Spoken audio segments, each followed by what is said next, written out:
윤기찬 국민의힘 법률위원회 부위원장, 김영주 전 민주당 의원, 장윤선 전 어마이뉴스 기자, 최경철 매일신문 편집위원 나오셨습니다. 어서 오십시오. 네, 뉴스와이드 출발합니다.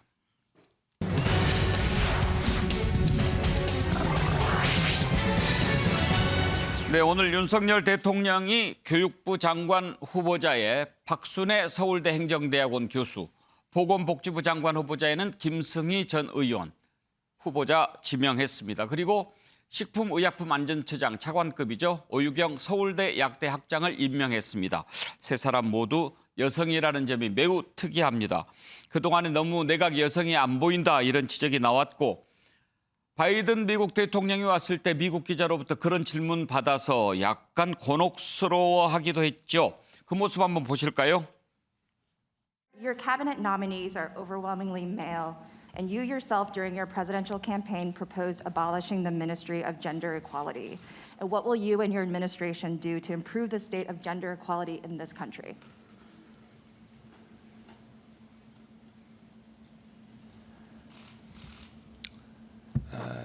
지금 이 공직 사회에서 지금 예를 들면 내각의 장관 그러면은 그 직전 위치까지 여성이 많이 올라오지를 못했습니다. 아마 이게 우리가 한 각 직역에서 그 여성의 공정한 기회가 더 적극적으로 보장되기 시작한 지가 오래되지 않았기 때문에, 그래서 이러한 기회를 더 적극적으로 보장할 생각입니다. 네. 예, 윤기찬 위원장, 당시에 이제 저 질문을 받고 한참 좀 그 답변을 생각하는 모습에서 곤혹스러움이 느껴졌는데, 저런 얘기를 하고 그다음에 이제 국회의장단 만났을 때도 김상희 부의장한테서 그런 얘기를 듣고 아주 선선하게 다음에는 좀 바꿔보겠다 이런 얘기를 해서, 혹시 이 다음에 교육부 장관이나 보건복지부 장관 임명할 때 여성이 포함되지 않을까 이렇게 좀 예상은 했는데 이렇게 좀 파격적이죠 또. 그렇죠. 세 분 다 여성이기 때문에. 예. 근데 이제 그 윤 대통령이 하신 말씀 중에 그 말이 좀 와닿는 것이, 어쨌든 저희가 이제 예를 들어서 경찰청장을 임명할 때는 예. 법에 의하면 모든 경찰을 대상으로 해서 청장을 임명하는 것이 아니고 치안정감이라는 7분 중에 임명하게 돼 있거든요. 예. 그러니까 이제 그런 현실적인 한계를 얘기한 것 같아요. 장관을 임명할 때 보면 어느 정도 올라온 사람들 중에서 검토하게 되는데, 그 올라오는 과정에 있어서의 여러 가지 뭐 한계나 차별점 등을 고려하지 못했던 것 같다. 그런 이제 구체적 분야별 어떤 차별 요소들을 또는 한계를, 이런 것 장애를, 이런 것들을 고려하지 못하고 조금 더 공정한이라는 그 개념을 예. 조금 더 형식적으로 봤던 것 같다라는 반성적 고려를 말씀하셨거든요.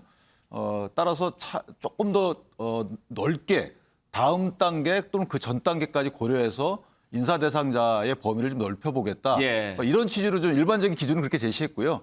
결과론적으로 다소 좀 보정하는 의미의 내각 인선이 아니었나라는 생각을 합니다. 장윤선 기자께서는 그 전에 윤석열 대통령이 그 자리까지 갈 만한 사람이 별로 올라오지 못해서 좀 한계가 있었다 이렇게 답변했을 때 어떻게 들으셨나요? 저는 사실 개인적으로 여성이라고 해서 그 위치까지 올라갈 만한 능력이나 실력을 갖추지 못했다라는 생각엔 동의하기가 굉장히 어렵습니다. 뛰어난 여성들이 굉장히 많이 있거든요. 근데 그럼에도 불구하고 이 소위 서우남 내각이라고 비판을 받았던 이유는 과도하게 쏠림 인사 측면이 있었기 때문에 그런 비판을 받았던 것이고요. 저는 사실 굉장히 인상적으로 봤습니다. 그게 원래 이제 외국 기자, 특히 미국 기자는 미국 대통령에게 질문하라고 했었는데 윤석열 대통령을 향해서 질문을 한 거였고, 윤 대통령께서 사실 좀 당황하신 표정이셨거든요. 그래서 기자들이 보기에는 여성 기자 입장에서 보자면 특히 기자를 하려면 미국 기자를 해야 되나? 이런 생각이 저는 개인적으로 들기도 했습니다. 무슨 얘기냐면 그동안 우리 언론에서 굉장히 많이 썼습니다. 남성 편중 인사고 서우남 내각이고 비판 기사 많이 썼지만 사실 그동안 별로 주목받지 못했습니다. 그런데 미국 여성 기자가 이렇게 얘기를 하니까 이번에 3명 다 모두 여성을 임명을 해서 저는 개인적으로는 굉장히 기쁘게 받아들이는 측면이 있지만 또 다른 측면에서는 여전히 50대, 60대 그리고 서울대 교수거나 서울대 출신인 여성들을 뽑았다. 이 점에 대해서 서울대 이외의 기타대 출신의 그 굉장히 능력이 출중한 여성들 입장에서 보면 좀 다소 서운한 이런 생각이 들지 않을까 싶고요. 예. 또 다른 측면에서는 유리천정 지수가 우리가 여전히 압도적 1위 아니겠습니까? 이런 측면을 좀 고려해서 글로벌 스탠다드에 맞는 인사를 좀 했으면 좋겠다. 이런 당부 말씀도 좀 드리고 싶습니다. 네, 뭐 지적을 받고 또 그것을 고친 것은 잘한 일이죠. 그래서 이렇게 여성 인사하는 걸 보고 혹시 윤석열 대통령 그동안 해왔던 기조가 좀 바뀌는가 그런 관측도 나옵니다. 사실 여성이 안 보인다, 젊은 사람이 없다, 호남이 일체 없다 이런 얘기들이 나오지 않았습니까? 윤석열 대통령은 그런 지적을 받을 때마다 능력을 계속 강조했지요. 할당 안배 이런 게 중요하지 않다고 하면서요. 들어보시죠. 국민을 제대로 모시기 위해서는 각 분야 최고의 그 경륜과 실력이 있는 사람으로 모셔야 되는 거지 자리를 뭐 나눠먹기식으로 해가지고 저는 그런 식으로 국민 통합은 안 된다고 봅니다. 저는 선거운동 과정에서부터 할당이나 안배라는 것은 하지 않겠다고 말씀을 드렸습니다. 대한민국의 그 인재가 어느 한쪽에 쏠려 있지 않기 때문에 지역이라든가 세대라든가 남녀라든가 저는 다 균형 있게 잡힐 것이라고 믿고 있습니다. 그러면 김영주 의원 이제 좀 기조가 바뀔까요? 그렇게 볼 수 있을까요? 글쎄요, 이제 뭐 기조는 바꿀 수는 있겠습니다만 컨트레스 샌더스 교수가 얘기하는 정의란 무엇인가에 대한 할당에 대한 그러니까 뭐 미국 아이들이 왜 아시아계 흑인계 애들한테 할당해서 대학에 입학시키냐 그게 과연 정의냐 실력이 안 되는 애를 왜 넣냐 우리나라 대학도 농어촌 특혜 특례 그게 과연 정의냐 실력이 안 되는데 이제 그런 부분에 대해서 정의의 관점을 좀 더 폭넓게 더 오히려 더 방금 장 기자 말한 것처럼 외국의 기자를 통해서 이렇게 관점을 넓히는 건 좋습니다. 그런데 이제 문제는 이것이 오히려 선거를 앞두고 빨리 이렇게 패턴을 바꾸고 있지 않느냐 하는 부분이고 또 예. 여성이긴 하지만 적재적소에 올바른 인사가 왔냐 너무 급조한 거 아니냐 이런 부분들도 저는 우선 걱정이 됩니다. 교육부 장관은 공공개혁하는 행정학과 교수가 됐고요. 또 교육부 차관이 지금 말하자면 기재부 국무조정실에서 교육 전문가가 장차관 모두 아니라는 비판을 받을 수 있고요. 또 김승희 지금 후보자도 보건복지부 후보자도 과거에 대통령에 대해서 여러 가지 어떤 예. 험한 발언으로 문제가 됐고 또 여러 가지 아까 말한 대로 서울대 출신의 교육 뭐 혹은 뭐 교수 아니면 언감생신 이렇게 올릴 수도 없는 또 인수위에서 있는 뭐 여성들 빨리 추려와봐 이렇게 급작스럽게 대안을 만들었을 그런 패턴도 매우 우려스럽다는 거죠. 이제 그런 것이 시스템적인 측면에서의 어떤 인사 적용이냐 예. 대통령이 기분 나는 대로 빨리 여성 필요해 몇 프로 챙겨 이럴 수 있는 부분들이 있다는 면에 대해서 다시 한번 조금 더 길게 지켜볼 필요 있다 그렇게 봅니다. 예. 최경철 의원은 인사 원칙의 변화라고 받아들여도 된다고 보십니까? 네, 좀 변한 것 같습니다. 그 능력 위주, 성과 위주의 인사 방침에서 이제는 정무적으로 좀 균형을 좀 유지하겠다는 그런 방향 전환으로 보입니다. 그러니까 윤석열 대통령께서는 정부를 이끌어가는 데 있어서 좀 회사처럼 운영하고 싶어 하시는 것 같아요. 성과를 내야 된다. 좋은 성과를 내야지 국민들이 좋아한다. 그렇기 때문에 그 부분에 대해서 적재적소에 인사를 해야지 왜 능력 없는 사람을 억지로 끌어다 쓰느냐. 그것은 맞지 않다고 생각해서 지금까지 그렇게 인사를 해왔었는데 근데 여러 가지 뭐 비판이 있다 보니까 조금 정무적으로 이제 균형 인사에 대해서 생각해 볼 필요가 있다고 해서 이렇게 좀 방향을 좀 바꾼 것 같은데 조금 뭐 여러 다른 패널들께서 지적하셨다시피 조금 너무 서두른 급변침이 아닌가. 조금 인재풀을 넓게 보고 좀 시간을 갖고 여성 인재를 썼으면 하는 예. 바람도 있는데 특정 학교에 쏠려 있고 그리고 특정 캐리어에 쏠려 있는 그런 여성 인재 3명이어서 내일 신문에는 조금 비판적인 것도 좀 있지 않을까. 그래서 조금 더 인재풀을 넓게 쓰시고 그리고 시간을 좀 여유를 두셨으면 인사를 좀 더 국민들이 좋아하시는 결과를 빚을 텐데 조금 이번에는 급변침 좀 서두른 점이 있었다. 저는 이렇게 생각합니다. 근데 능력주의를 바꿨다 예외다라고 하면 좀 지명되신 세 분이 의문의 일패가 될 것 같아서 능력 있는 그런 분들이 뜻으로 얘기한 건 아닐 것 같습니다만은. 예. 예, 이제 뭐 장관급 후보자 2명은 청문회 검증 과정을 거쳐야 될 텐데요. 몇 가지 논란이 되는 부분들 또 어떤 것들이 나타날지는 또 봐야 되겠죠. 오늘 오전에 이렇게 인선을 하고 그리고 윤석열 대통령 오늘 세종으로 갔습니다. 세종청사에서 첫 국무회의를 갖겠다라고 후보 시절에 약속했던 것, 그걸 지킨 것이죠. 지난번에 국무회의는 임시 국무회의였고 정식 첫 국무회의를 세종청사에서 가졌습니다. 가서 젊은 친구들도 만나고 이랬는데 한번 보시죠.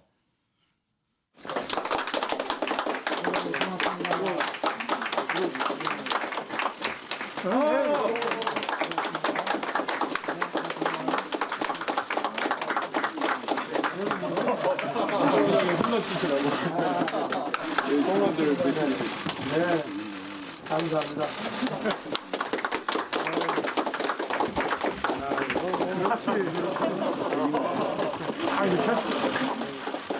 안녕하십니까. 대통령님, 우리나라가 제일 도약하고 함께 잘 사는 국민의 나라를 만들기 위해 저희 경제실 직원 모두 최선을 다하겠습니다. 그래요, 고맙습니다. 아, 네. 이 각오를 보여드리기 위해서 세러머니 하나를 준비했습니다. 네. 우리 경제! 지금 뭐저 이거 끼니까 선거 운동하는 거. 그래. 자, 이거 뭐 이거. 자, 우리 도약하는 대한민국. 그리고 규제 흑화. 그래. 보이세요? 예. 뒤에 분들은 까치발 좀 뭐 드셔도 되고요. 예. 그래. 우리 경제 조정실 화이팅. 예, 자 저렇게 젊은 사람들하고 이렇게 만나서 얘기하면 기분도 좋아질 거예요. 응원받는 느낌보다는 이제 소통하면서 사실은 어떤 분은 행복감을 느낀다. 그러니까 저는 저런 그 지지율보다는 저렇게 다니면서 얻는 저 동력이 예. 국정 동력이 될 것 같아요.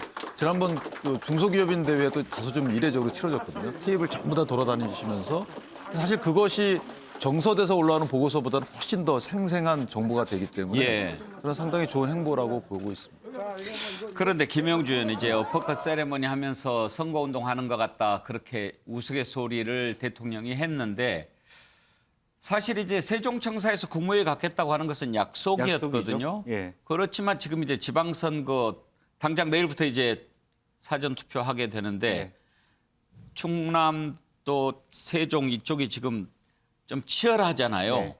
그런데 거기에서 국무회의를 가지니까 민주당은 좀 걱정도 되고 입도 나오고 그러겠어요. 그렇습니다. 이제 민주당이라서 그렇게 더 보일 수도 있겠는데요. 그러니까 세종시는 처음에 예찬 그 총리 시절에 여러 가지 어떤 구상을 했던 도시고 공무원의 도시고 실제로 국회의원, 교육감, 시장 전부 다 민주당이 거의 장악하다시피 한 곳이었습니다. 그런데 실제적으로 예민한 이 시기에 저희가 있으니까 그중에 지금 충남, 대전, 또 세종 이 부분에서 사실 세종이 제일 국민의힘으로서는 열세 지역일 수도 있거든요. 이제 그런 부분에 대해서 사실은 그 대통령이 세종시의 젊은 공무원들을 하고 이렇게 아주 어퍼컷도 하고 분위기를 새롭게 함으로써 특히 공무원들 집단의 어떤 분위기라고 하는 것은 이념이 있는 것이 아니고 예. 그야말로 대통령과 함께하는 집단이기 때문에 상당히 많이 적지 않은 영향을 저게 뭐 정치적이라고 말할 수는 없지만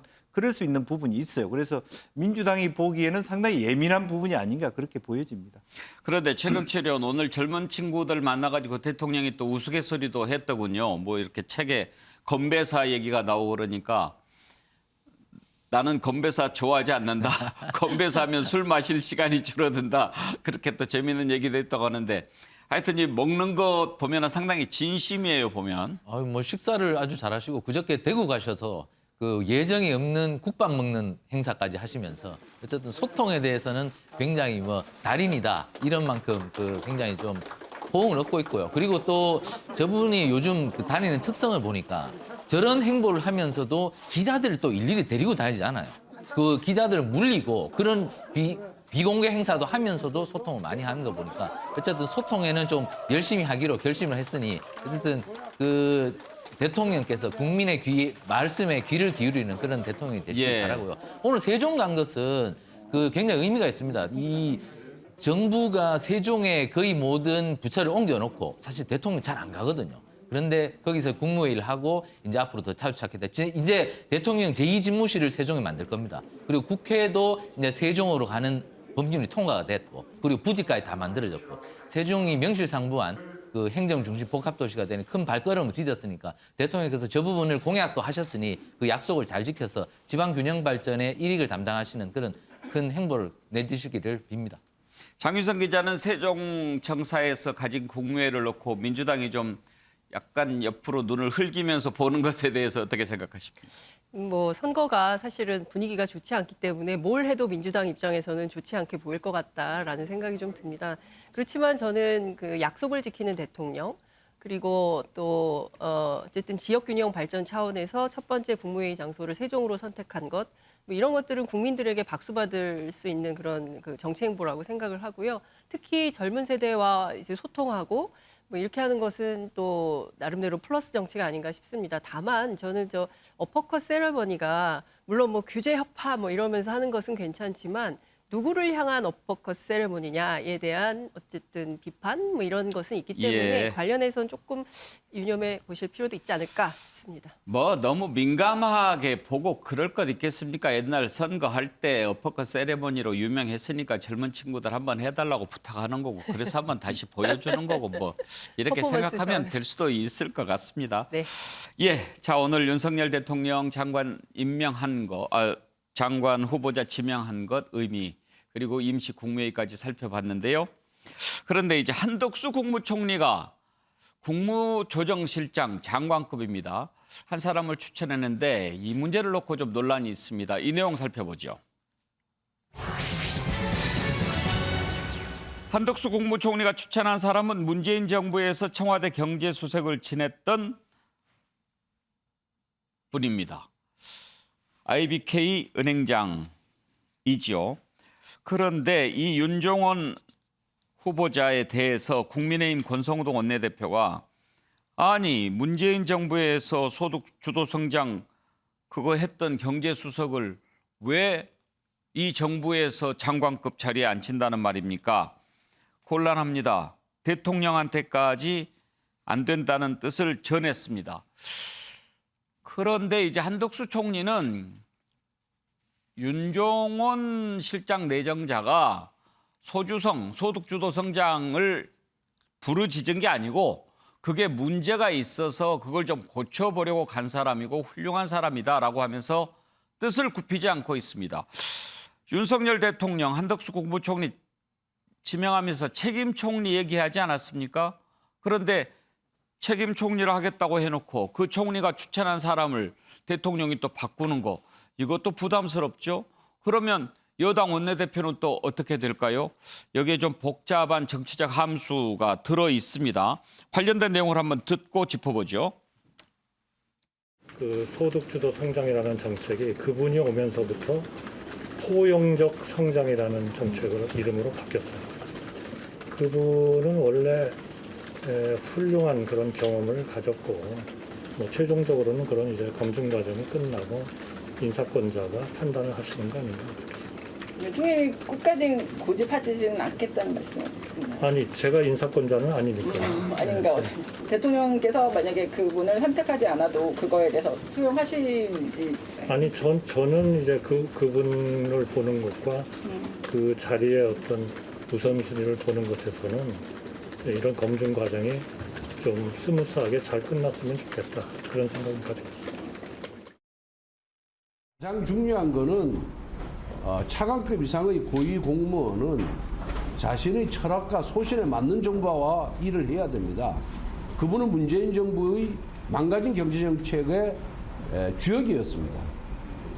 이런 분이 새로운 정부에서 또다시 일을 하겠다고 나서는 것 자체가, 거기에 동의하는 것 자체가 저는 정말 좀 부끄러운 일이 아닌가, 저는 그렇게 생각을 하고 있습니다. 윤 기자, 부위원장, 한덕수 국무총리가 문재인 정부 때 경제수석을 지냈던 사람을 이 정부의 국무조정실장으로 이렇게 추천을 하면 논란이 있을 거라고 왜 예상을 못했겠습니까? 그런데도 불구하고 지명한 이유가 뭘까요? 본인이 예전에 아마 그 관에 있을 때 아마 같이 일을 했던 적이 있었던 것 같아요. 그러니까 실력에 대한 믿음이 있었던 것으로 보이고요. 저는 뭐 친분 때문에 추천했다고 보지는 않습니다.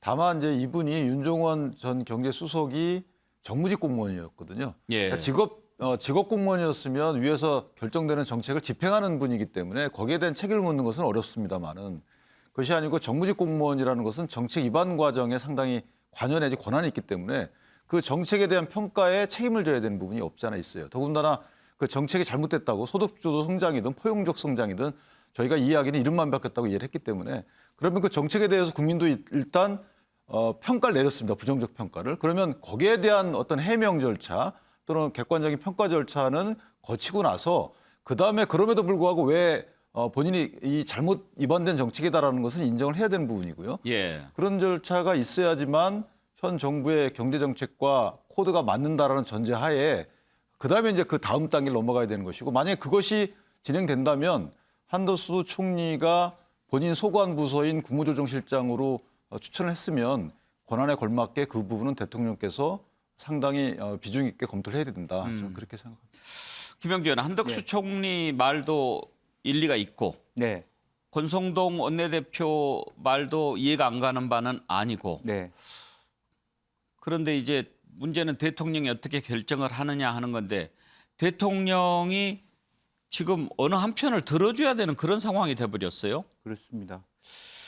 사실은 이제 저는 이제 한덕수 총리가 총리 후보로 지명됐을 때 인수위 때 했던 첫 장면이 기억이 납니다. 현재 우리 나라 경제가 얼마나 어렵고 그래서 무엇이 필요하고 하는 걸 쭉 자기가 총리 후보자로서의 어떤 여러 가지 어떤 현 상황을 쭉 얘기를 했을 때 자기가 최근에 말한 얘기는 윤 후보자 외에는 대안이 없다 이렇게 얘기할 정도로 지금 이제 IBK 그 행장을 했던 이분이 OECD 대사도 했고 IMF 상임이사도 했단 말이죠.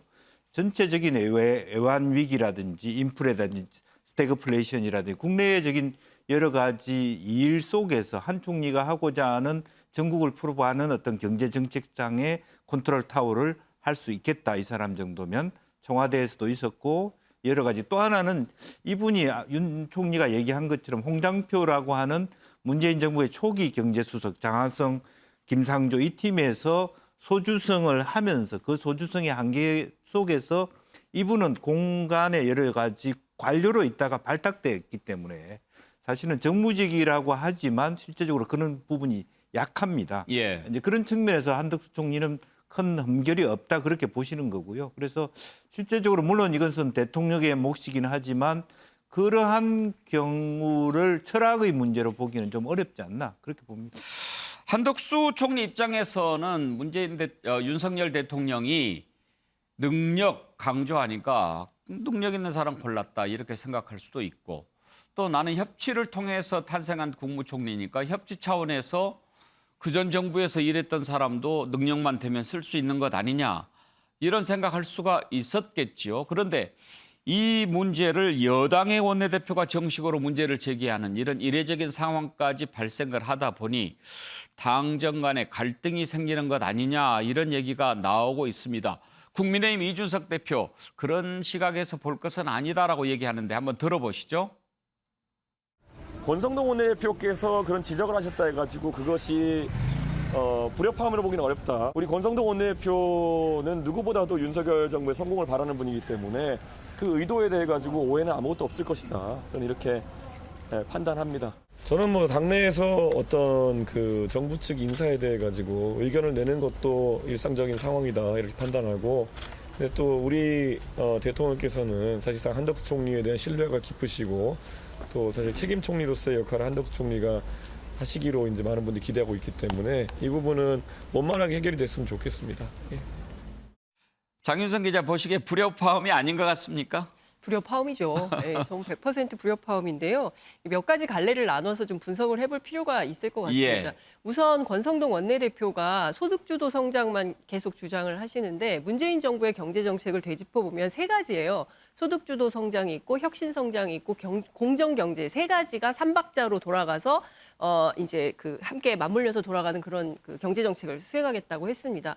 그리고 소득주도 성장은 누가 주도를 했느냐? 장하성 정책실장이 주도를 했습니다. 그리고 혁신 성장은 누가 주도를 했느냐? 김동연 경제부총리가 주도를 했어요. 그래서 그 두 분이 불협화음이 있었습니다. 그랬잖아요. 기억을 더듬어 보면 생각나시죠? 그래요. 예. 그러니까 이렇게 해서 이렇게 싸울 때 김동연의 그런 파트너가 누구였냐? 바로 윤종원 수석이었습니다. 그렇기 때문에 이 두 분이 기재부 출신이에요. 기재부 관료 출신이고 사실 이렇게 말씀드리면 조금 불쾌하실 수도 있는데 어느 정권이 오든지 하던 일 하시던 분들이신 겁니다. 그러니까 기재부 관료 출신이기 때문에 뭐 윤석열 정부라고 해서 특별히 이런 정책을 하고 문재인 정부라고 해서 특별히 이런 정책을 하고 이런 분들은 아니라는 것이죠. 그렇기 때문에 정책에서 큰 차이가 있겠냐라는 포인트를 한번 짚어볼 필요가 있을 것 같고요. 예. 그리고 지금 이 시기에 그러면 선거가 코앞인데 권성동 원내대표는 왜 저렇게 들불처럼 나서서 반대를 하고 있느냐에 대해서 한번 짚어볼 필요가 있을 것 같은데요.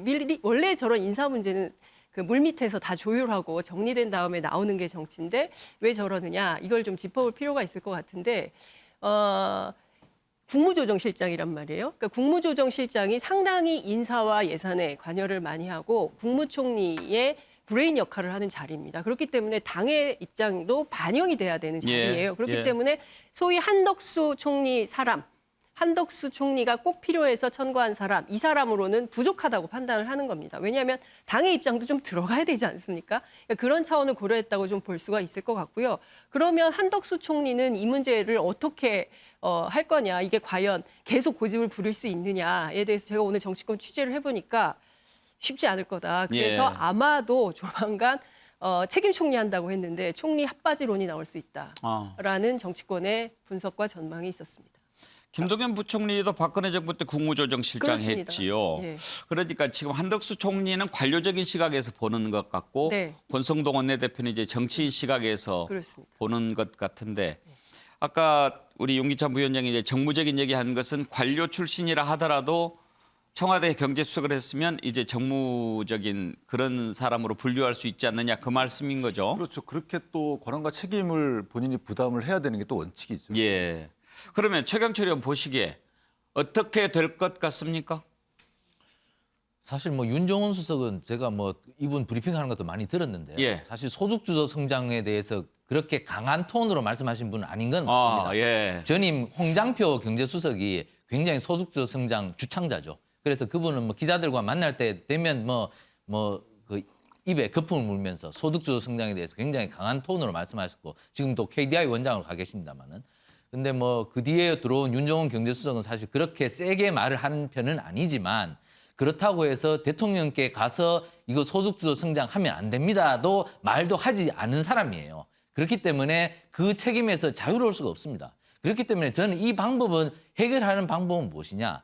윤종원 행장이 안 하면 됩니다. 제가 이거 하면 안 되는 사람입니다. 제가 이걸 하면 문재인 대통령께도 누가 되고 그리고 문재인 정부 5년 전체에 제가 흠을 끼칠 수가 있습니다. 한덕수 총리님 제가 죄송하지만 제가 이걸 하면 안 됩니다. 이렇게 본인이 해야 됨에도 불구하고 이렇게 말이 계속 나오는 것은 자기가 하고 싶다는 생각이 있는 거예요. 저는 이게 문제가 있다고 생각합니다. 이걸 이렇게 되면 문재인 정부가 5년 동안 했던 포용적 성장, 뭐 소득주도 성장 이게 뭐 100% 나쁜 건 아니지 않습니까? 예. 그렇지만 이것을 마지막까지 문재인 정부의 5년 경제 정책에 대해서 옹호하고 변호해 줄 사람이 있어야 되는데 그런 사람들이 다 도망가면 되겠습니까? 저는 그 윤종원 행장 같은 경우는 제가 그 자리에 가서는 안 됩니다. 더 좋은 분을 찾아보십시오. 그게 맞습니다. 그렇게 하면은 아주 이게 스무스하게 풀리는데 본인이 이렇게 가고 싶어 하는 것은 처음에는 그랬을지도 모르죠. 그런데 장윤선 기자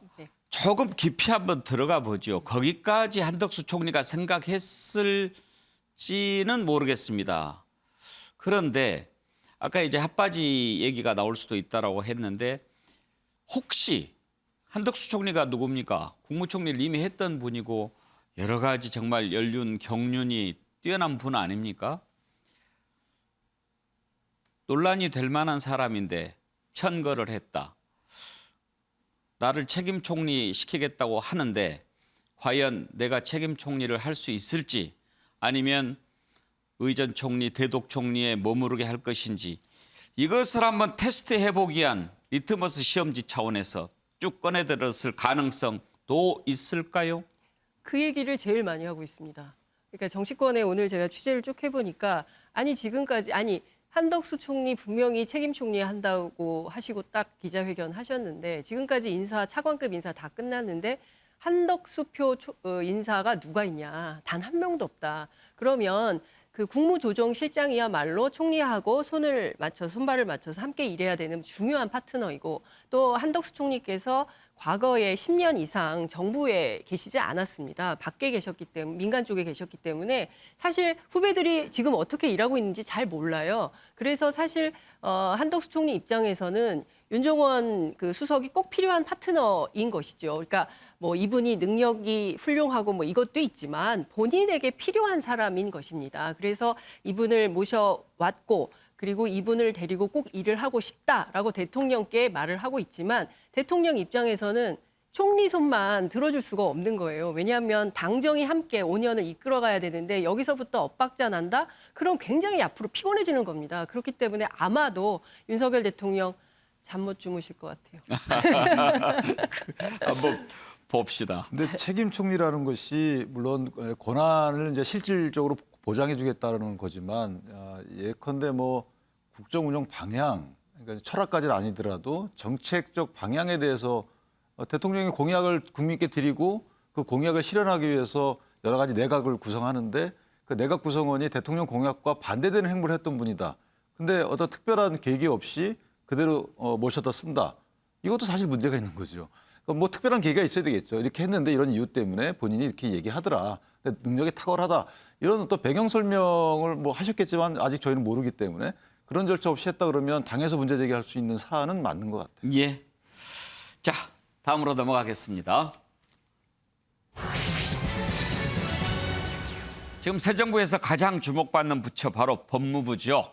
한동훈 장관이 이끄는 법무부. 그런데 법무부가 지금 검찰의 수사 상황 공개를 금지하도록 그런 규정을 조국 전 장관 때 만든 게 있었지요.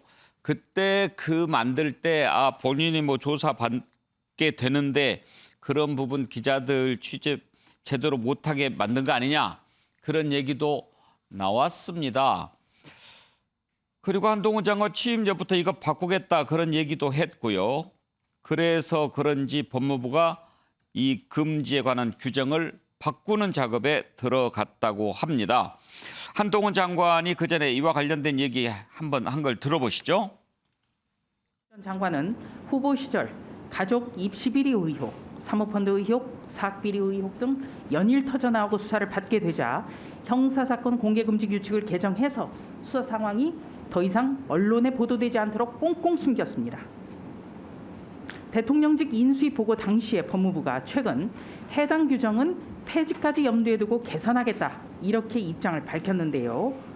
저는 인권보호제도가 여러 방식으로 도입될 수 있다고 생각하는데요. 다만 그 사건의 계기가 권력자에 대한 수사와 재판의 계기가 돼서는 안 된다고 생각합니다. 어떤 중요한 인권 보장에 관한 룰이 뭐 이재용 룰, 조국 룰 이런 식으로 돼서는 안 된다고 생각합니다. 그런 면에서 저는 공보준칙을 좀 손볼 필요가 있다고 생각합니다. 왜냐하면 그 문제 때문에 검찰 수사가 언론에 의해서 감시당하지 못하고 있는 측면이 크다고 생각하기 때문입니다.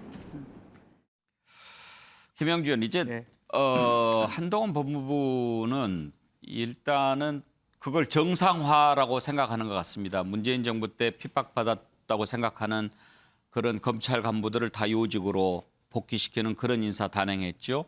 그리고 조국 전 장관 때 만들었던 공보주칙도 다시 이제 원상 복귀시키고 앞으로도 이런 일들을 계속 하게 될 것 같은데 어느 정도 예상을 할 수 있었죠. 예상을 할 수 있었죠. 실질적으로 보면 이제 이 조국 룰이 만들어진 것은 너무 이제 검찰이 언론에 이렇게 내용들을 미리 사전에 공소되기 전에 흘려서 그것을 밖에서 마치 이렇게 그 자연스럽게 공론화해가는 여론몰이 해가는 그런 부분을 사전에 차단하기 위해서 또 그야말로 피의자의 인권을 보호한다는 차원이었습니다. 그런데 아마 이 한동훈 법무부 장관의 얘기는 상당히 토론의 주제가 될 수 있습니다. 예. 개인의 인권, 피해자의 인권과 국민의 알 권리 이렇게 하는데 아주 절묘하게도 한동훈 장관은 권력자일 경우에는 국민의 알 권리가 우선한다. 이런 시점으로 개정하려고 합니다. 그러니까 그런 면에서 그렇게 여론조사를 해가면 한동훈이 이길 가능성도 매우 크다고 보여집니다. 그러니까 아무리 피의자의 어떤 인권을 보호한 데만 꽁꽁 둘러싸서 권력자, 뭐 재벌 이런 사람들이 포토라인에 서지 않는 것 이런 것을 옹호해 줄 필요가 있느냐 이런 국민들의 어떤 여론도 만만치 않기 때문에 이런 부분에 대한 손을 본다는 것은 상당한 어떤 공론화 과정을 통해서 조금 수정할 부분도 없지 않아 있다. 다만 이것이 자꾸 이제 조국에 대한 지우기라든지 어떤 정치적 쟁론화하면서 다른 방향으로 가는 것들은 좀 배제돼야 된다 그렇게 봅니다. 그런데 이제 윤기찬 위원장 이 지점에서 국민들이 좀 헷갈립니다. 그때도 인권을 이야기하고 지금도 인권을 이야기합니다. 그때는 맞고 지금은 틀린 거냐. 국민들은 그렇게 생각할 수 있죠.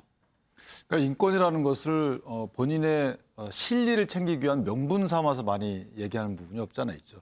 그러니까 형사 사건 정보 공개 관련돼서는 솔직히 말씀드리면 이 검찰권을 견제하는 역할을 했던 것이거든요. 검찰이 뭐 힘 있는 사람이건 힘 없는 사람이건 사건을 뭉개게 되면 피해자 입장에서 보면 그것을 호소할 수 있는 하나의 통로가 되는 것이고요. 언론에 나오게 되면 그 사건 수사를 안 할 수가 없는 것이거든요. 또 가해자 입장에서 보면 본인 사건이 묻히는 것에 대해서 검찰을 향한 언론의 견제 역할을 하는 것이라서 저것은 사실 하는 게 맞아요. 알 권리라는 추상적 개념보다는 검찰을 견제하는 하나의 통로였던 것이죠.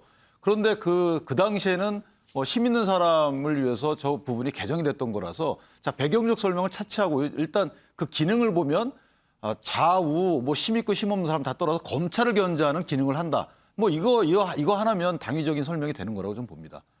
과연 어떤 것이 정말 인권을 보호하는 것일까요? 지금은 한동훈 법무부 장관이 힘이 있잖아요. 네. 그런데 한동훈 법무부 장관 지금 힘이 있는 사람이 바꾸는 것은 또 어떻게 봐야 되나요? 그러니까 이제 어떤 게 정상하고 어떤 게 비정상한지는 뭐 각기 서 있는 위치에 따라 다르게 보일 수는 있습니다. 그런데 언론에 따라서 사건이 어떻게 진행되고 있는지가 브리핑되거나 국민께 알려진다는 그 자체만 놓고 보면 검찰이 수사를 부실 수사하거나 수사를 안 하거나 가혹 수사하거나 이런 것들이 다 언론에 밝혀지는 것이죠. 그러니까 결국 검찰의 부실 수사, 가혹 수사, 과대 수사, 별건 수사 이런 것들을 막을 수 있는 하나의 수단이 되는 것이기 때문에 이런 관점에서 보면은 지금 저것이 이해는 된다. 예. 이렇게 생각합니다. 아까 김영준 의원 말씀하신 대로 한번 깊이 있게 토론을 좀 해볼 만한 그런 주제에 분명합니다. 장윤선 기자는 어떤 것이 더 인권 보호에 가까운 조치라고 보십니까? 저는 조국 장관의 문제에 천착해서 이 제도가 만들어졌다고 생각하지 않습니다. 물론 시기는 그때 조국 장관 시절에 만들어졌기 때문에 그런 논란을 피할 수는 없지만 그 이전에도 형사 사건과 관련된 특히 정치인들이 소위 이제 피의사실 공표 문제로 순환을 많이 당했어요. 예전에 열린우리당 의장을 지내셨던 이부영 의원이 검찰의 피의사실 공표 때문에 내가 인격권을 침해당했다면서 국가인권위원회에 제소한 사건도 있었거든요. 그러니까 그런 정도로 이 소위 이제 1차장, 2차장 티타임이라는 형식으로 이제 기자들이 이제 저도 예전에 검찰 출입을 해보면 가서 이제 불러주는 대로 칩니다. 그리고 일단 일보 날리는 거예요. 그러면 일보 날리는 순간 이거는 범죄의 혐의가 있는 것으로 오인되고 그 다음부터는 이 방어할 수 있는 논리가 굉장히 없어지는 측면이 있거든요. 그렇기 때문에 당시에 인권 침해 논란이 굉장히 많이 있었고 그래서 이것을 좀 제도적 장치로 보완할 필요가 있다 해서 2019년 12월에 이 제도가 만들어진 것입니다. 그렇기 때문에 이제 서초동 내부에서는 지금 어떤 얘기가 나오냐면 지금 한동훈 장관이 이걸 왜 할까? 한동훈의 언론 플레이가 시작되나? 이렇게 정치적 수사가 시작되는 거 아니냐라고 우려하는 시각이 존재합니다.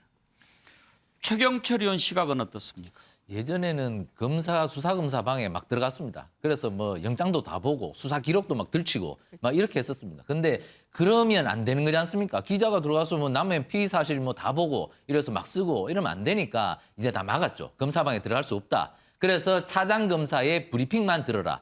그러니까 영장도 못 본다. 차장 검사가 얘기해 주는 것만 들어라. 이렇게 된 거예요. 이렇게 됐는데 조국 사건이 나면서 그것도 안 된다. 차장 검사 브리핑도 듣지 마라. 그냥 이런 거 모든 것은 피의사실 공포를 해서는 안 된다. 이렇게 갔는데 이렇게 하다 보니까 그러면 국민들은 너희 검찰 너희들 뭐 마구 수사 막 하는 거 아니야? 밀실 안에서 그러면서 알려주지도 않고 이런 비난이 제기되니까 이제 한동훈 검사장은 검사 생활을 오래 했으니까 그러면 과거로 한번 되돌아가 보자. 그럼 기자들이 막 들어올 때 차장 검사가 브리핑할 때 이런 것들을 보면 그래도 차장 검사가 객관적으로 기자들에게 브리핑을 해서 어느 정도의 국민들의 알 권리를 충족시켜주는 것은 맞지 않나. 그래서 이 정도의 그 정상화는 한번 해보자. 검찰이 브리핑 제도를 이제 정상화를 해보자. 이런 시도인 것 같습니다. 그런데 물론 이것이 또 비사실 공포가 될 수 있고 또 자신들이 유리한 것만 내놓고 불리한 것은 숨기고 이럴 수는 있지만 어쨌든 이런 것을 통해서 조금 그 국민들의 알 권리도 충족되어야 되는 것이 아닌가. 검찰이 자기들이 뭐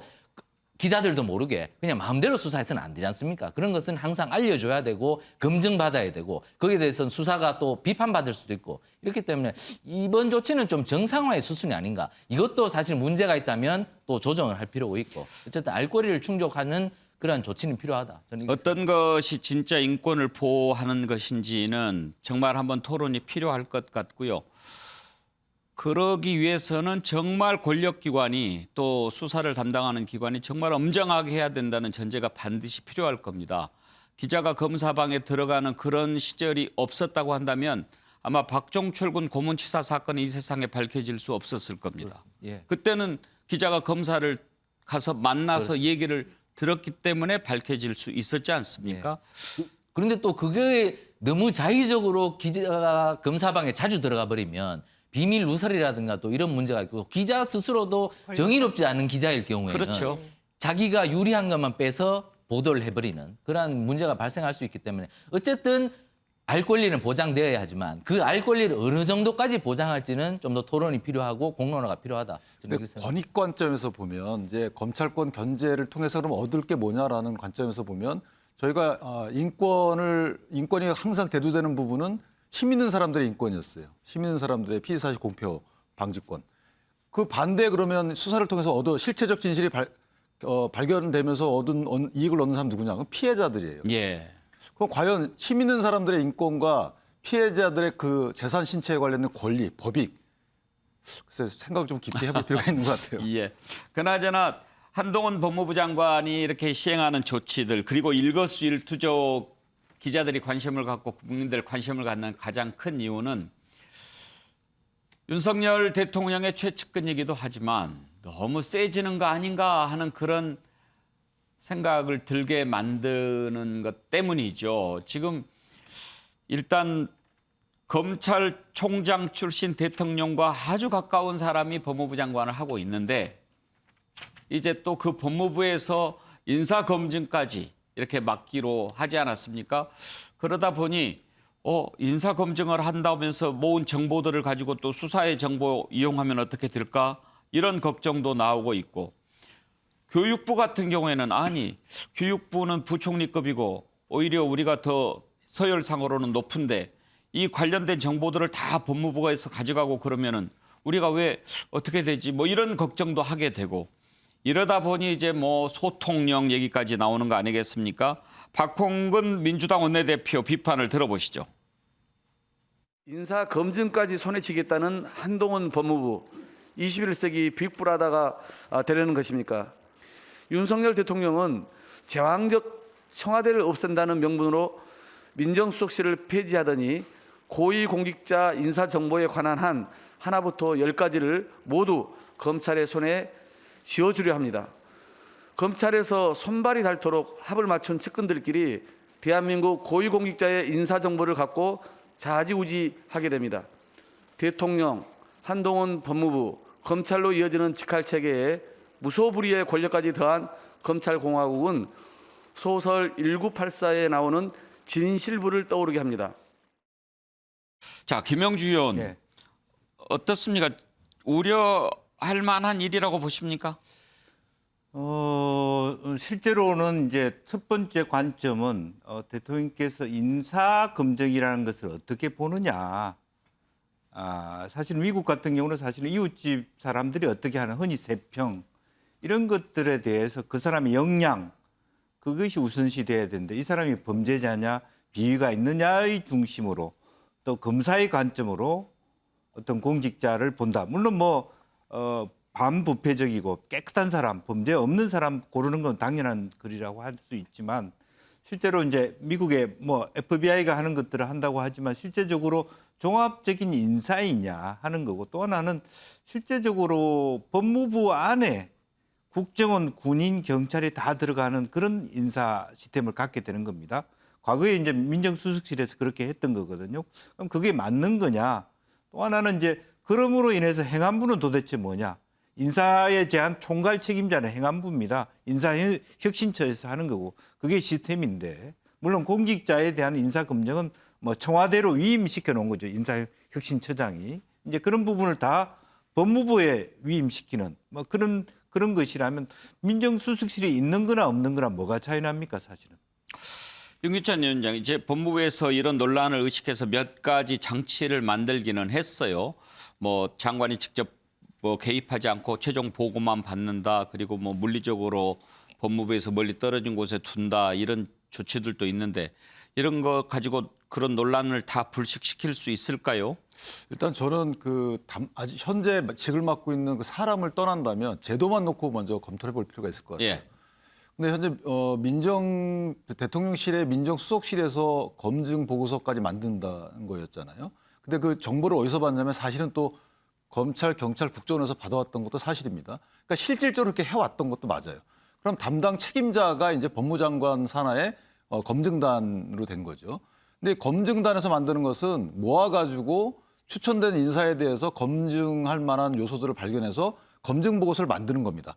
그 검증 보고서가 이제 공직기강 비서관실로 와서 판단은 거기서 하는 거예요. 그러니까 결국은 어찌 보면 검증의 영역을 대통령 참모에서 부처 장관 산하의 검증단으로 외주를 준 거거든요. 예. 그러니까 제도적 측면에서 보면 진일보한 건 맞습니다.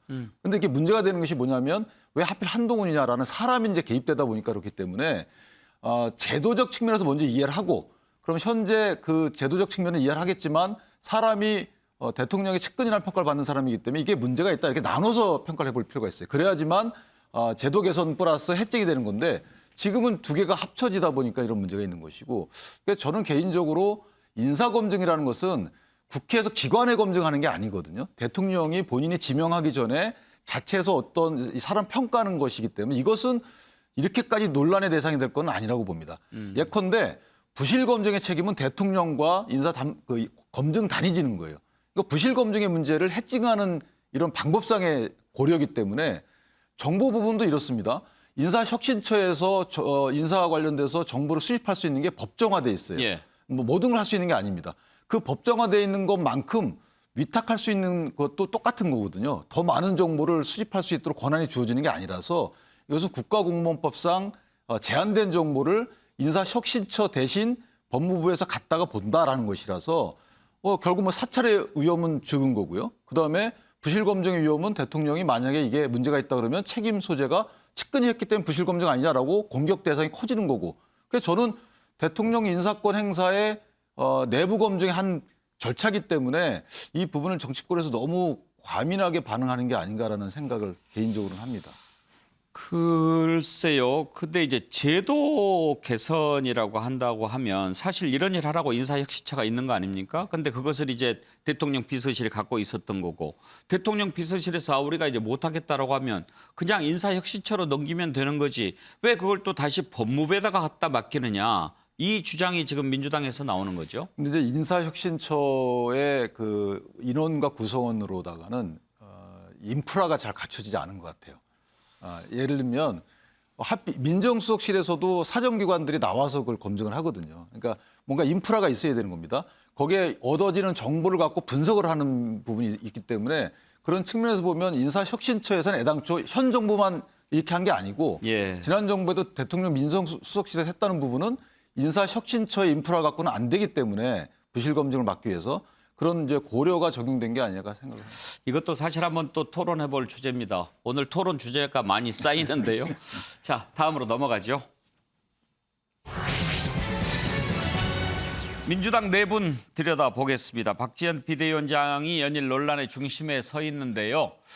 박지원 비대위원장 586 용태론 오늘 또 계속 얘기하고 있습니다. 지금 당 내에서는 박지원 위원장의 이런 행보를 두고 차기 당권을 노리는 거냐 뭐 이런 얘기까지 나오고요. 또 한 보수 인사는 저 정도 하려면 어떤 배우가 있지 않고서는 할 수 없다 이런 얘기까지 합니다. 과연 그럴까요? 관련된 내용을 한번 들어보시죠. 본인이 자기가 이제 지지하는 그런 정치인이라고 해도 이제 그 사람이 좀 잘못을 했을 때 그거에 대해서 문제를 뭐 제기하거나 지적할 수 있어야 되는데 그게 본인이 좋아하는 정치인이라고 해서 그냥 무작정적인 이제 감싸기가 되는 부분에 대해서 저는 문제의식을 느낀 거고요. 이게 그냥 정책적인 그런 비판이나 혹은 의견을 개진하는 것에 대해서는 언제나 어떤 정치인이든 환영하고 그것들은 이제 반길 것이라고 생각을 합니다. 근데 제가 이제 두 달이 조금 넘는 시간 동안 비대위원장이라는 자리에 있으면서 정말 많은 문자를 받았거든요. 네, 근데 그 문자를 이제 뭐 하나 둘 보다 보면은 이게 그냥 비판이 아닌 정말 맹목적인 비난, 이제 성적인 희롱 그런 것들이 같이 담겨 있다 보니까 이 부분들에 대해서 네, 문제의식을 많이 느꼈습니다. 전 당대표도 사과를 했고요. 송영길 대표도 사과했고 이재명 후보도 대통령 선거 기간에 위성정당 관련해서도 사과를 하고 그러면서 대안을 내놓고 정치개혁으로 가겠다 이렇게 얘기를 했었던 거 아닙니까? 다 있었던 얘기를 박지원 비대위원장이 했다는 이유로 왜 협의하지 않았느냐고 얘기를 하고 엄청난 분란이 막 만들어지는 것처럼 외부로 보도되게 되는 저는 이 상황이 더 우려스럽다. 만약에 제가 비대위가 계속 열려가지고 옆에 함께 있었더라면 조언을 하고 또 만약에 어저께와 같은 그런 파열음이 저는 뭐 현장에 없어서 그런 것이 사실이었다면 일단은 뭐 중재는 좀 했겠지만 결국은 비록 설익었지만 그래도 대의에 맞았기 때문에 결국은 박 위원장 편을 들었을 겁니다. 장윤선 기자, 지금 박지원 위원장 발언 파문이 매우 커지고 있는데 대체로 반응을 보면 틀린 말 했다라고 하는 반응은 거의 없는 것 같아요. 네. 근데 이제 두 가지인 것 같아요. 하나는 할 말 했는데 왜 그래? 뭐가 문제야? 한쪽은 아무리 할 말 옳은 말을 해도 코앞에 지금 선거가 있는데 내부에서 이렇게 분란을 일으키는 게 그게 할 일이냐 이런 것 같아요. 네, 맞습니다. 그 민주당 안에 제일 많이 나오는 얘기가 그거 같습니다. 그러니까 일단 선거는 선거대로 어렵지만 열심히 뛰고 일단 다음 주에 보자. 이렇게 얘기하는 국회의원들이 굉장히 많이 있었습니다. 제가 취재를 해보면. 본질적으로 그동안 그러면 박지원 위원장의 이 주장에, 이 비판에 핵심이 뭐냐 이걸 좀 짚어볼 필요가 있을 것 같은데요. 민주당이 그동안 사과는 많이 했는데 그 사과에 상응하는 구체적인 조치들이 무엇이 있었느냐에 대한 반성적 검토가 필요한 때가 아닌가 싶습니다. 이를테면 지금 문제적 인물로 제기되는 분들이 계시잖아요. 근데 이런 분들이 지금 선거에서 상징적 인물로 뛰고 있거든요. 그렇기 때문에 이것을 가지고 국민들이 민주당이 충분히 반성했다. 그러니까 이번에 꼭 기회를 주어야 한다라고 보기 어렵다고 박 위원장은 보고 있는 것이죠. 그래서 당내에서 지속적으로 문제 제기를 하고 있는 것인데 실질적으로 당 내부에서는 아니 코앞이 선거인데 왜 자꾸 저런 얘기를 해서 당내 분란을 일으키는 거야 라고 비판을 하고 있고 그것 때문에 혹시 누가 배후에 있는 거 아니야 라고 얘기를 하는데 제가 취재를 해보니까 박지원 위원장이 불꽃 추적단인가요? 그 N번방 사태와 관련해서 활동가로 일하다가 당에 들어오게 된 계기는 권인숙 의원의 권유로 들어오게 됐습니다. 그래서 입당을 해서 활동을 했는데 그러면 비대위원, 비대위원장은 어떻게 되게 되었는가를 좀 취재를 해보니까 이재명 고문께서 굉장히 삼고처리하고 강력하게 요청을 했다. 그리고 또 한 분이 계셨으니 윤호중 비대위원장이라는 겁니다. 왜냐하면 윤호중 비대위원장이 비대위를 맡자마자 국민적 비판이 좀 있었습니다. 아니 선거 책임 대선 패배 책임자가 무슨 비대위를 맡느냐라고 그만두라고 막 비판이 있었기 때문에 당장 뭔가 새로운 조치가 필요했고 그때 이제 박지원 위원장이 있었던 거죠. 그래서 이분을 모셨는데 그냥 그 정도의 역할만 할 거라고 기대하고 생각했는데 완전히 오판한 거죠. 박지원 위원장은 박지원 위원장대로 계속 고하면서 스텝을 막 밟고 있는 거고 제어하기 힘든 이런 상황이 된 거고 지금은 그 누구도 박지원 위원장을 제어할 수 없는 상황이 됐다라는 당내 성토가 나오고 있는 상황입니다. 그렇기 때문에 당 내부에서는 이 문제를 매우 심각하게 보고 있고 어떻게든 해결하고 정리해야 되는데 출구가 잘 안 보인다라는 걱정들을 하고 있었습니다. 그러면 윤호중 비대위원장이 어제 책상을 쾅 친 것은 내가 판단을 잘못했구나 스스로 화가 나서 친 걸까요? 뭐 그거보다는 지금 상황에 대한 개탄이 아닌가 이런 생각이 좀 듭니다. 그러면 장윤성 기자 보시기에 어떻게 보면 지금 박지원 비대위원장 왜 이 시점에서 이 말을 꺼냈느냐 하는 것도 만약에 지금 이 시점에서 이렇게 얘기를 하니까 그나마 이거 가지고 논란이 되지 선거 끝난 다음에 이야기하면 누가 드러나 주겠느냐 그렇죠. 예, 그런 맞습니다. 말도 나오지 않아요? 맞습니다. 그 정치적 판단이 굉장히 중요하게 작용을 하는 것 같고요. 이분이 사실 임기가 얼마 안 남았습니다. 8월이면 전당대회 하고요. 예. 물론 이제 당대표 출마할 것이다. 당대표 출마한다고 되겠어? 이런 상황이면 아마 당원들이 비토할 걸 이런 이제 여러 가지 이제 그 추측들이 나오고 있는 상황인데요. 그러니까 짧은 시기에 비대위원장, 당대표에 버금가는 비대위원장을 맡았기 때문에 그 임기 안에 민주당이 꼭 좀 했으면 좋겠는 여러 가지 상황들에 대해서 박 위원장이 적극적으로 제기하고 따라서 이분을 지지하는, 옹호하는 세력도 있고 또 반대하는 세력도 있고 양측이 치열하게 싸우고 있는 상황이다. 이렇게 볼 수 있을 것 같습니다. 김영주 의원. 네. 당권 노리고 저러는 거냐 이런 얘기가 나오는 것은 폄하하기 위한 그런 의도라고 보십니까? 아니면 실제로 당권에 어느 정도 생각이 있어서 이런 운동을 한다고 보십니까? 뭐 당권 노리고 그렇게 하는 거냐라는 그런 발언은 좀 센 발언 같고요. 실질적으로 자기 정치한다 그런 말은 굉장히 많이 있는 것 같습니다. 그러니까 자기 정치의 결과가 당권까지 갈 수 있는지 없는지는 두고 봐야 될 텐데 아무래도 제일 큰 지금 박지원 위원장의 문제는 자기 발언의 무게와 중요도에 비해서 소위 말하는 좀 속된 말로 깜냥, 중량감 이게 이렇게 언밸런스하기 때문에 그런 부분들의 우려도 있고 또 상식적이지 않다, 현실적이지 않다 이런 우려들도 같이 있는 거거든요. 또 하나는 실제로 586에 대한 용태라고 하는 부분들은 다음 공천권을 질 때, 다음 총선 앞두고 필요한 부분이기 때문에 너무 어떤 그런 정략적인 측면에서는 조금 아직도 아마추어적인 측면이 없잖아 있다 그렇게 봐야 되겠죠. 당권 노리고 그러는 거냐 이런 얘기가 나오니까 나의 진로는 앞으로 더 고민해 보겠다 또 이렇게 답합니다. 들어보시죠. 민주당 입장에서는 이 선거 이후에도 어떻게 할지 좀 내다봐야 될 것 같은데 어떤 기대한 만큼의 결과가 나지 않는다면 어떻게 되는 겁니까? 사실 이제 현재로서는 선거에 전념하고 있기 때문에 향후 일정에 대해서 언급하는 것은 아직은 적절하지 그렇습니까? 않다라고 생각을 하고 있습니다. 혹시 당권 도전도 생각이 있으신지요? 이제 마찬가지로 뭐 그렇습니까? 정치에 대해서 이제 뭐 할 수는 있다라고 이제 생각을 하고 있지만 네. 이제 앞으로의 진로 등에 대해서는 선거가 끝난 이후에 좀 더 고민을 해야 되지 않을까 싶습니다. 최경철 의원 이런 측면도 있는 것 같아요. 같은 비대위원장이라 하더라도 김종인 비대위원장의 말 한마디와 박지원 비대위원장의 말은 무게가 다를 수밖에 없지 않느냐 그런 얘기들을 하는 분들도 있어요. 네, 그렇습니다. 그렇지만 김종인 위원장은 말수가 적지만 그 적은 말 속에 메가톤급 펀치가 있는 거고 박지원 위원장은 말수가 많은데 그 많은 말 중에 뼈 있는 말이 많다는 거죠. 그러니까 저는 박지원 위원장이 굉장히 힘 있는 정치인이 됐다고 생각합니다. 저는 아주 당돌한 말이 가장 와닿았던 게 저를 왜 뽑았습니까? 저를 이렇게 비난하실 것 같아요. 저를 이렇게 비판할 것 같으면 나 왜 뽑았어? 이 말을 할 때는 이 사람 마음 크게 먹고 왔구나. 그러니까 나를 장식품 취급하지 말라는 거죠. 정당 내에서 비판의 목소리를 들어라. 비판을 하지 않으면 개혁도 없고 개선도 없다. 그렇기 때문에 내가 말을 하고 있는 거다. 내가 장식품으로 앉아있는 한 민주당은 변화하지 않는다. 이 메시지를 강하게 던지고 있는 것 같아요. 그래서 저는 민주당 지지자들 중에 굉장히 저분 말에 수긍하고 있는 사람이 많다고 생각합니다. 그렇기 때문에 민주당은 역시 사람 보는 눈이 있구나 그래도 민주당이 여러 가지 지금 선거에 어려움을 겪고 있지만 저 박지원 위원장을 데리고 올 수 있다는 시각을 가졌다는 것 자체로도 아직은 건강한 정당이다. 저는 이렇게 봅니다. 그렇기 때문에 저 박지원 위원장 말 잘 새겨 듣는다면 민주당이 이번 지방선거에 혹시 좋은 결과를 빚지 못하더라도 앞으로 다가올 총선이나 또 다가올 지방선거, 또 다가올 대선에서 뭐 다시 일어날 수 있는 기회가 되지 않을까. 저는 박지원 위원장을 잘 이용하는 것이 민주당의 미래를 담보하는 길이다. 저는 이렇게 생각합니다. 고양인지 호랑인지 그것도 두고 봐야지요. 어쨌든 뭐 지금까지는 뭐 잘 하는 것 같습니다. 네.